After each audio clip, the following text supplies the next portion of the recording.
In the past 100 years, as these super technologies have been developed in the West, the smashing of atoms, the invention of radio, television, computers, immunology, so forth and so on, data has been arriving about the practices of Aboriginal cultures all over the planet, that they dissolve ordinary realities, ordinary cultural values, through an interaction, a symbiosis, a relationship to local plants that perturb brain chemistry. And in this domain of perturbed brain chemistry, the cultural operating system is wiped clean. And something older, even for these people, something older, more vitalistic, more in touch with the animal soul, replaces it, replaces the cultural operating system. Something not determined by history and geography, but something writ in the language of the flesh itself. This is who you are. This is true nakedness. You are not naked when you take off your clothes. You still wear your religious assumptions, your prejudices, your fears, your illusions, your delusions. When you shed the cultural operating system, then essentially you stand naked before the inspection of your own psyche. Desmond Morris called it the naked ape.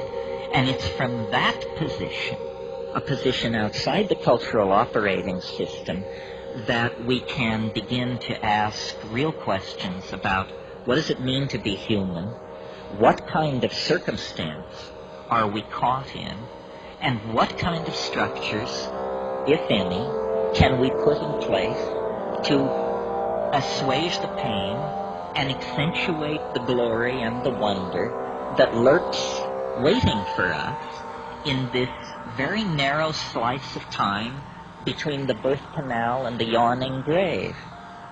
In other words, we have to return to first premises. So I've been thinking about this a lot, and at first it seemed to me only a metaphor, this phrase, culture is your operating system. But because I travel around a lot and get that jolting experience frequently of, let's say, leaving London on a foggy evening and arriving in Johannesburg 14 hours later to a sweltering day in a city of 14 million on the brink of anarchy, I get to change my operating system frequently. And so I notice the relativity of these systems. And some work for some things and some for others. For instance, if you are a positivist, if you're running Positivism 4.0, you can't support UFOs. Positivism 4.0 does not support UFOs. If, on the other hand, you're running your Rancha book 5.1 as your operating system, UFOs and a number of other things can get in through the door.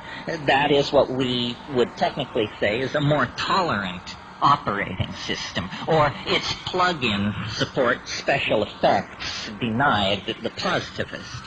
Well, it's fun to think this way because it shows you that you don't have to be the victim of your culture. It's not like your eye color or your height or your gender.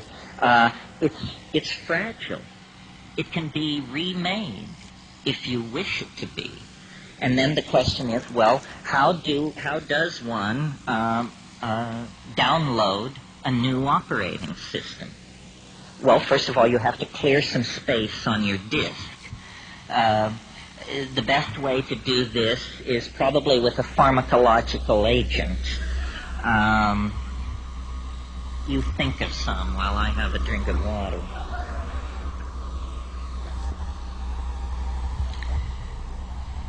Psilocybin is an excellent disk cleaner.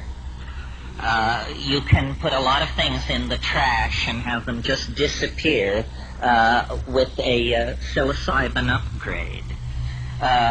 Other pharmacological agents that will clear your disk are ayahuasca. And of course, these are gentle clearings of the disk, which take 5, 6, 7 hours.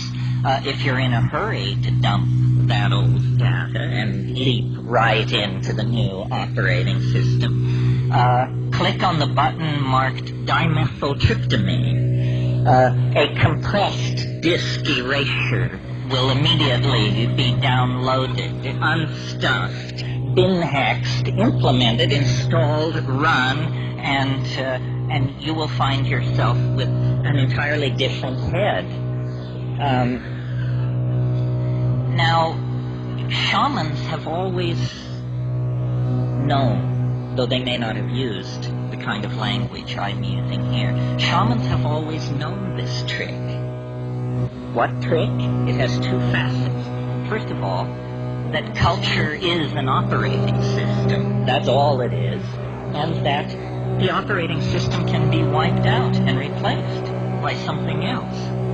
So, in essentially, what's going on among shamans and those who resort to them for curing and counseling and so forth is somebody's running a slightly more advanced operating system than the customer. The shaman is in possession of certain facts about plants, about animals, about healing, about human psychology, about the local geography, about mojo of many different sorts that the client is not aware of. The client is running culture light. The shaman paid for the registered and licensed version of the software and is running a much heavier version of the software than the client. I think we should all aspire to make this upgrade. It's very important that you have all the bells and whistles on your operating system. Otherwise, somebody is going to be able to get a leg up on you. Well, what's wrong with the operating system that we have? Consumer capitalism 5.0 or whatever it is. Well, it's dumb. It's retro. It's very non-competitive. It's messy.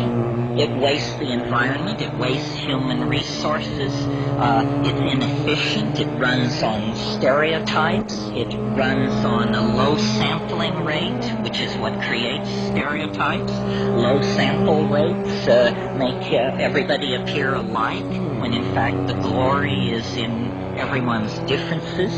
And the current operating system is flawed. It actually has bugs in it that generate contradictions. Contradictions such as we're cutting the earth from beneath our own feet. We're poisoning the atmosphere that we breathe. This is not intelligent behavior.